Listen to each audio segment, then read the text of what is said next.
Hello नमस्कार साथियों, good morning. स्वागत है सभी का डिजिटल स्टडी यूट्यूब चैनल पर।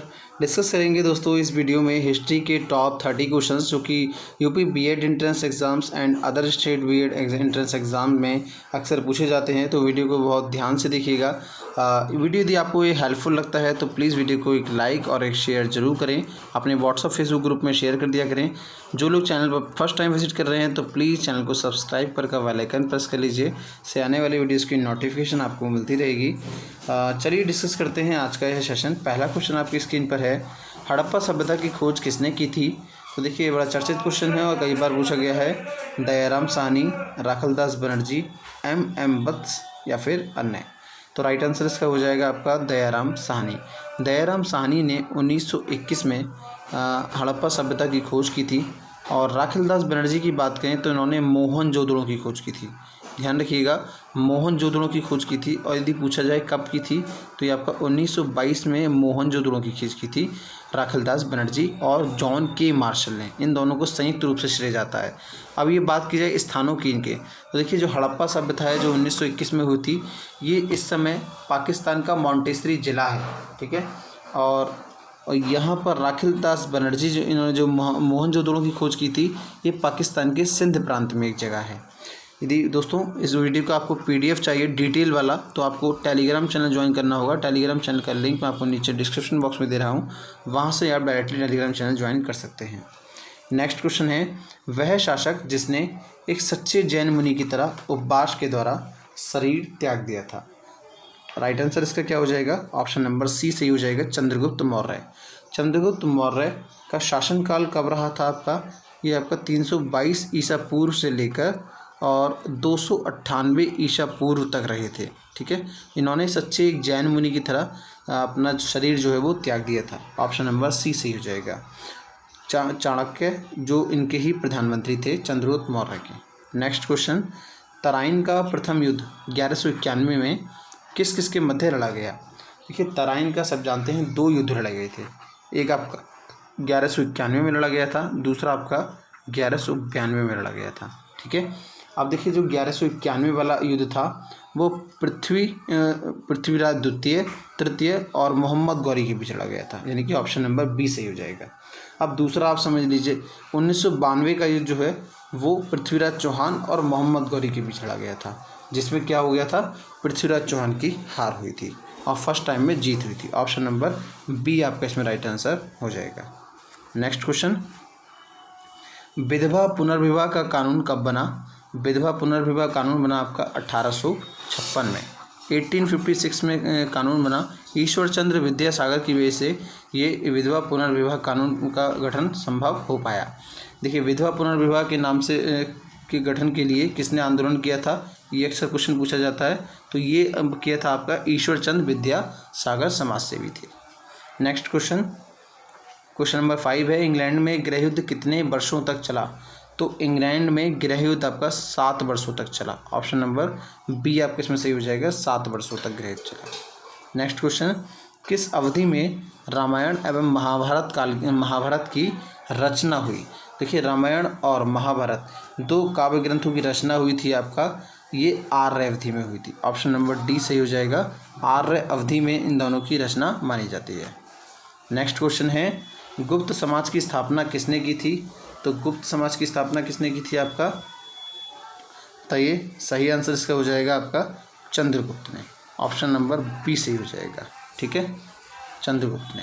नेक्स्ट क्वेश्चन, पानीपत की दूसरी लड़ाई किन किन के बीच लड़ी गई थी? देखिए पानीपत के आपका जो है वो 3 युद्ध लड़े गए थे, इसको समझ लीजिए ध्यान से। पानीपत में 3 युद्ध लड़े गए थे। पहला लड़ा गया था आपका 21 अप्रैल सन 1526 को। दूसरा आपका लड़ा गया था युद्ध आपका 5 नवंबर शायद 1556 को। ठीक है। और तीसरा युद्ध जो सबको पता होगा, इसकी मूवी बन चुकी है, 14 जनवरी सन 1761 को। ठीक है। अब पहला युद्ध देखिए, आप पहला युद्ध जो 1526 ईस्वी का था, ये बाबर और इब्राहिम लोदी के बीच लड़ा गया। ठीक है, जिसमें बाबर की जीत हुई। दूसरा युद्ध जो था 1556 का, ये हेमू और बैरम खां जो कि अकबर का संरक्षक था, बैरम खां अकबर का संरक्षक था, इन दोनों के बीच चला गया, हेमू और बैरम खां के बीच चला गया। तो इसमें कौन किसकी जीत हुई? आपकी बैरम खां की जीत हुई। अब नेक्स्ट जो युद्ध लड़ा गया वो लड़ा गया आपका 14 जनवरी 1761 को मराठों और अहमद शाह अब्दाली के बीच। इसमें किसकी जीत हुई? अहमद शाह अब्दाली की जीत हुई थी। तो इसमें यहाँ पर कुल मिलाकर क्या बात हो गई कि पानीपत की दूसरी लड़ाई किसके बीच लड़ी गई थी? तो भैया दूसरी लड़ाई लड़ी गई थी हेमू और बैरम खां के बीच में। ठीक है, ऑप्शन नंबर ए सही हो जाएगा। और बैरम खां कौन था? ये अकबर का जो है कौन था? संरक्षक था। ठीक है, नेक्स्ट क्वेश्चन देखेंगे। बिहार प्रदेश को किस मुगल शासक ने सबसे सर्वप्रथम जीत लिया था? तो भैया बिहार प्रदेश को सबसे पहले खिलजी मुगल शासक ने जीत लिया था। ऑप्शन नंबर बी सही होगा। नेक्स्ट क्वेश्चन है, मोहम्मद गौरी कहाँ का शासक था? तो मोहम्मद गौरी आपका कहाँ शासक था? अफ़गानिस्तान, इराक, पर्शिया, तुर्की। मोहम्मद गौरी आपका अफ़गानिस्तान से आया था, अफ़गानिस्तान का शासक था और भारत पर इसने आक्रमण किया था। नेक्स्ट क्वेश्चन है, मुगल काल में सर्वप्रथम किस शहर में अंग्रेज़ों ने अपने कारखाने स्थापित किए? तो सबसे पहले मुगल काल में सूरत में, गुजरात के सूरत में मुगलों ने अपने जो है क्या अंग्रेज़ों ने अपने कारखाने स्थापित किए थे सूरत में। ठीक है, इसको डायमंड सिटी भी कहा जाता है, सूरत का नाम याद रखिएगा। नेक्स्ट क्वेश्चन है, निम्नलिखित मुगल शासकों में से किसे प्रिंस ऑफ बिल्डर्स के नाम से पुकारा जाता है? प्रिंस ऑफ बिल्डर्स के नाम से पुकारा जाता है आपको शाहजहाँ। ठीक है, शाहजहाँ को प्रिंस ऑफ बिल्डर के नाम से पुकारा जाता है। ऑप्शन नंबर सी सही हो जाएगा। तो आगरा का ताजमहल और दिल्ली का लाल किला शाहजहाँ ने ही बनवाया था। ऑप्शन नंबर सी सही है। सिख समुदाय के अंतिम गुरु थे? देखिए सिख समुदाय के अब तक कुल कितने गुरु हुए हैं? सबसे पहले तो ये समझ लीजिए, कुल मिलाकर 10 गुरु हुए हैं। ठीक है, अंतिम गुरु थे आपका गुरु गोविंद सिंह। और गुरु गोविंद सिंह की मृत्यु का समय क्या था आपका? 1675 से लेकर जो है ये आपका 1708 तक इनका समय था। ठीक है, 1675 से 1708 तक गुरु गोविंद सिंह जी का समय था। एक और उपलब्धि यदि कोई बतानी हो गुरु गोविंद सिंह जी की तो आप कैसे बताएंगे? इन्होंने खालसा पंथ की स्थापना की थी। यहाँ देखिएगा, खालसा पंथ की स्थापना की थी गुरु गोविंद सिंह ने। नेक्स्ट क्वेश्चन, कुचिपुड़ी कहाँ का नृत्य है? कुचिपुड़ी आपका आंध्र प्रदेश का नृत्य है। ऑप्शन नंबर बी आपका इसमें सही हो जाएगा। आंध्र प्रदेश का नृत्य है कुचिपुड़ी।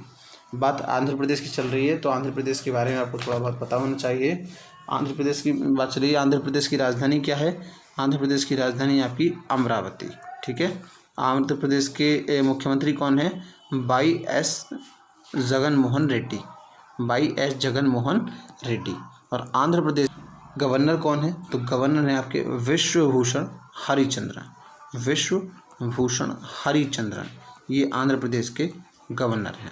ठीक है, नेक्स्ट क्वेश्चन देखते हैं। ताजमहल की डिज़ाइन तैयार करने वाला वास्तुकार कौन था? तो भैया ताजमहल की डिज़ाइन तैयार करने वाला वास्तुकार था आपका उस्ताद ईसा। ऑप्शन नंबर बी आपका इसमें बिल्कुल सही हो जाएगा। उस्ताद ईसा ने ताजमहल का ये आर्किटेक्चर था और इसने ताजमहल का डिज़ाइन तैयार किया था। नेक्स्ट क्वेश्चन, बौद्धों के विश्वास के अनुसार गौतम बुद्ध का अगला अवतार किसे माना जाता है? तो बौद्धों का ऐसा विश्वास है गौतम बुद्ध का अगला अवतार जो है वो भगवान कल्कि को माना जाता है। ठीक है, और कल्कि का संबंध कहाँ से है? ये आपका संभल जिले से है, उत्तर प्रदेश के। नेक्स्ट क्वेश्चन देखेंगे। सम्राट अकबर ने निम्नलिखित में से किस महल का निर्माण फतेहपुर सीकरी में करवाया था? तो सम्राट अकबर ने इसमें से पंचमहल का निर्माण कहाँ कराया था? फतेहपुर सीकरी में कराया था। नेक्स्ट क्वेश्चन देखते हैं। स्वामी दयानंद सरस्वती ने किसकी स्थापना की थी? तो स्वामी दयानंद सरस्वती ने स्थापना की थी आपकी आर्य समाज की। ठीक है, राइट आंसर क्या हो जाएगा? आर्य समाज की स्थापना की थी स्वामी दयानंद सरस्वती ने। अब बात हो रही है ब्रह्म समाज के बारे में। तो ब्रह्म समाज की स्थापना की थी राजा राम मोहन राय ने। ठीक है, नेक्स्ट क्वेश्चन, निम्नलिखित में से किसने इबादत खाना बनवाया था? इबादत खाना इनमें से किसने बनवाया था? तो उसका ऑप्शन नंबर सही हो जाएगा। ऑप्शन ए सही है, अकबर ने बनवाया था। अकबर ने इबादत खाने का निर्माण कराया था और निर्माण हुआ था इबादत खाने का सन 1575 में। उसके बाद में इसमें केवल मुस्लिम लोग जा सकते थे। उसके बाद क्या हुआ कि 1578 यानी कि लगभग 3 साल बाद में इसमें सभी धर्मों के लोगों को जो है वो जाने की इजाज़त दे दी। ठीक है। सभी धर्मों के लोगों को जाने की इजाज़त दे दी गई थी 1578 में। नेक्स्ट क्वेश्चन देखेंगे, भारत की प्रथम महिला शासक बनी थी। तो भारत की प्रथम महिला शासक कौन बनी थी? रजिया बेगम, ठीक है। रजिया सुल्तान के नाम से भी इनके जाना जाता है। रजिया बेगम सबसे पहली मुस्लिम शासिका थी। कार्यकाल यदि पूछा जाए तो केवल 4 वर्षों का कार्यकाल रहा था, 1236 से लेकर 40 तक, ठीक है। 1236 से लेकर 1240 तक था, प्रथम मुस्लिम शासिका थी। नेक्स्ट क्वेश्चन था आपका, टीपू सुल्तान कहाँ का शासक था? तो टीपू सुल्तान आपका मैसूर का शासक था। ऑप्शन नंबर सी आपका सही हो जाएगा, मैसूर का शासक। नेक्स्ट क्वेश्चन, भारत में प्रथम मुस्लिम आक्रमणकारी था। देखिए, भारत में पहला मुस्लिम सफल आक्रमण जो हुआ था वो किया था मोहम्मद बिन कासिम ने। कब किया था? आपका 712 ईस्वी में किया था। 712 ईस्वी में किया था मोहम्मद बिन कासिम ने भारत पर सफल आक्रमण। उसके बाद महमूद गजनबी ने 17 बार आक्रमण किया। इसमें से जो 1025 का जो आक्रमण था, 1025 ईस्वी में जो आक्रमण किया था उसने कहाँ पर? सोमनाथ मंदिर में। सोमनाथ मंदिर का आक्रमण जो था वो सबसे बड़ा आक्रमण माना जाता है महमूद गजनबी का 1025 में। नेक्स्ट क्वेश्चन, प्रथम भारतीय साम्राज्य स्थापित किया गया। देखिए, पहला अखंड भारतीय साम्राज्य जो स्थापित किया था चंद्रगुप्त मौर्य ने किया था। तो उस समय भारत की सीमाएं पूर्व में म्यांमार और पश्चिम में आपका अफ़गानिस्तान को छूती थी। अफ़गानिस्तान के पार जाकर ईरान को छूती थी। इतना बड़ा साम्राज्य था भारत का। ये चंद्रगुप्त मौर्य के समय था। उधर पूर्व में आपका म्यांमार तक और इधर पश्चिम में आपका अफ़गानिस्तान को पार कर कर ईरान को हमारी सीमाएँ छूती थी। नेक्स्ट क्वेश्चन, किसके समाधि के कारण नांदेड़ गुरुद्वारा सिखों द्वारा पवित्र माना जाता है? तो भैया यहाँ पर जो है वो गुरु गोविंद सिंह की वजह से नांदेड़ गुरुद्वारा जो है वो सिखों के लिए एक पवित्र गुरुद्वारा माना जाता है। नेक्स्ट क्वेश्चन है, सिंधु घाटी सभ्यता के लोग पूजा करते थे। तो सिंधु घाटी सभ्यता के लोग अपनी कुलदेवी और भगवान पशुपतिनाथ की पूजा करते थे। ऑप्शन नंबर ए इसमें आपका राइट आंसर हो जाएगा। नेक्स्ट क्वेश्चन है, पानीपत की तीसरी लड़ाई कब लड़ी गई थी? मैंने आपको बताया था पानीपत की 3 लड़ाई लड़ी गई थी।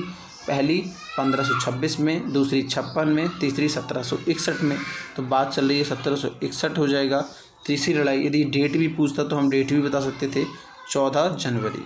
तो आपको उसको याद रखिए, आप देखते देखते ही आपको याद हो जाएगा। जैसे आप ये वीडियो देख रहे हैं, धीरे धीरे ऐसे ही आपको हर एक चीज़ याद हो जाएगी। तो 1761 में लड़ाई हुई थी आपका ये पानीपत की तीसरी लड़ाई। किस किस के बीच हुई थी ये हमेशा ध्यान रखिए। आप एक क्वेश्चन से दूसरे क्वेश्चन को अटैच करना सीखिए। तो ये हुई थी आपकी मराठों और अहमद शाह अब्दाली के बीच में। जीता कौन था इसमें? अहमद शाह अब्दाली की जीत हुई थी। नेक्स्ट क्वेश्चन, बक्सर का युद्ध हुआ था। बक्सर का युद्ध कब आरंभ हुआ था? तो ये आपका 1783 में, 63, 93 या फिर 1563। देखिए, बक्सर का युद्ध जो हुआ था ये 1763 या 1764 माना जाता है, ठीक है। 1763-64 माना जाता है। तो उस हिसाब से आपका राइट आंसर क्या हो जाएगा? ऑप्शन नंबर बी, ठीक है। अब ये पूछा जाए यदि बक्सर का युद्ध किस किस के बीच हुआ था, तो ये आपका ईस्ट इंडिया कंपनी यानी कि अंग्रेज़ों का एक सेनापति था हेक्टर मुनरो। नाम याद रखिएगा यदि आपको याद रहे तो, हेक्टर मुनरो और बंगाल के नवाब की सेना और मुग़ल सेना ने साथ में जो है युद्ध किया था। इसमें आपका ईस्ट इंडिया कंपनी की जीत हुई थी। देखिए, मुग़ल और नवाब की सेना दोनों ने साथ में मिलकर युद्ध किया। उधर ईस्ट इंडिया कंपनी अकेले युद्ध कर रही थी, लेकिन इसमें ईस्ट इंडिया कंपनी की जीत हुई। नेक्स्ट क्वेश्चन देखते हैं, दिल्ली का लाल किला किसने बनवाया था? दिल्ली का लाल किला किसने बनवाया था? आपका मैंने आपको ऊपर बताया था, शाहजहाँ ने। आगरा का ताजमहल और दिल्ली का लाल किला शाहजहाँ ने बनवाया था। प्रिंस ऑफ बोल्डर भी शाहजहाँ को ही कहा जाता है। नेक्स्ट क्वेश्चन है आपका, भारत की प्रथम पूर्णतः रंगीन फिल्म कौन सी थी? देखिए, प्रथम पूर्णतः रंगीन फिल्म थी आपकी आलम आरा, जो कि 1931 ईस्वी में रिलीज़ की गई थी, ठीक है। पहली ये फिल्म कौन सी थी वैसे भारत की? राजा हरिश्चंद्र। लेकिन पहली पूर्णतः रंगीन बोलती फिल्म थी आपकी आलम आरा, जो कि 1931 में इसको रिलीज़ किया गया था। नेक्स्ट क्वेश्चन है, वियना कन्वेंशन कब हुआ था? वियना समझौता कब हुआ था आपका? तो वियना समझौता हुआ था आपका 1815 में ईस्वी में, ठीक है। 1815 ईस्वी आपका इसमें राइट आंसर हो जाएगा ऑप्शन सी वाला। नेक्स्ट क्वेश्चन है आपका, किस देश को यूरोप का मरीज कहा जाता है? तो देखिए फ्रांस, जर्मनी, इटली ये सभी यूरोप के देश हैं। साथ में राइट आंसर क्या हो जाएगा आपका? तुर्की। तुर्की ही एकमात्र ऐसा देश है इसमें कम डेवलपमेंट हुआ है यूरोप के अन्य देशों के मुकाबले। इसका जो है वो यूरोप का मरीज कहा जाता है। ऑप्शन नंबर डी आपका इसमें राइट आंसर हो जाएगा। आई होप दोस्तों आपको ये वीडियो पसंद आया होगा। यदि आपको वीडियो अच्छा लगा है, हेल्पफुल लगा है, तो प्लीज़ वीडियो को लाइक करें, वीडियो को शेयर जरूर कर दें दोस्तों अपने व्हाट्सएप और फेसबुक ग्रुप में। चैनल पर नए हैं तो प्लीज़ चैनल सब्सक्राइब करके बेल आइकन प्रेस कीजिए। और यदि आप कुछ मुझसे पूछना चाहते हैं तो आप हमारे टेलीग्राम पर आ सकते हैं, इंस्टाग्राम पर भी आप मुझसे कुछ ना कुछ पूछ सकते हैं।